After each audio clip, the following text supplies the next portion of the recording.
ప్రార్థన. ప్రేమామయుడా, కృపామయుడా, పరమతండ్రి, మహిమగల నీ నామమునకై స్తోత్రములు దేవా. అయ్యా, ఈ రోజంతా మాకు తోడుగా ఉండి క్షేమముగా నడిపించి కాపాడిన దేవా, మీకు కృతజ్ఞత స్తుతులు తండ్రి. ఈ రాత్రి ఎవరైతే సమస్యల్లో ఉన్నారో వారికి సహాయం చేయండి ప్రభువా. సమాధానం లేని వారికి, నెమ్మది లేని వారికి సమాధానమును, ప్రశాంత హృదయమును అనుగ్రహించండి దేవా.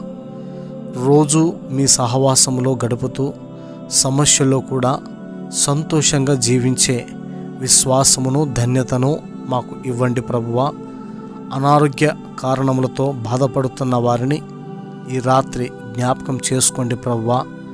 జ్వరం, తలపోటు, వాంతులు, కీళ్ళ నొప్పులు, కాళ్ళ నొప్పులు, వైరల్ ఫీవర్, వివిధ అనారోగ్యములతో బాధపడుతూ ఉన్న ప్రతి ఒక్కరిని మా కోసం గాయపడినటువంటి, సిలువలో ప్రాణము పెట్టినటువంటి ప్రభువా, మీ అమూల్యమైన హస్తముతో తాకి శక్తినిచ్చి స్వస్థపరచండి ప్రభువా.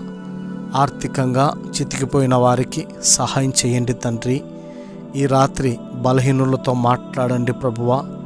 వివిధ రకాలైన వ్యసనాలకు బానిసలైపోయిన వారిని వారి బానిసత్వం నుండి విడిపించండి తండ్రి.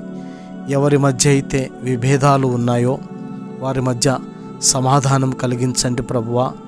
ఎవరికైతే ఆత్మీయ బలహీనత ఉన్నదో వారిని బలవంతులుగా మార్చండి తండ్రి. ఈరోజు అంతా కూడా సత్యముతోనూ ఆత్మతోనూ నిన్ను ఆరాధించే, స్తుతించే భాగ్యము మాకు ఇచ్చినందుకై కృతజ్ఞతాస్తుతులు చెల్లించుకుంటూ, ఆరాధనీయుడు, అద్వితీయ దేవుడు, త్వరలో రాజుల రాజుగా మేఘాలపై రానయున్న మా యేసయ్య శ్రేష్టమైన దివ్యనామములో నమ్ముట నీ వలననైతే నమ్మువానికి సమస్తమును సాధ్యమే అన్న విశ్వాసముతో ప్రార్థించి పొందుకొనుచున్నాము పరమ తండ్రి. ఆమెన్.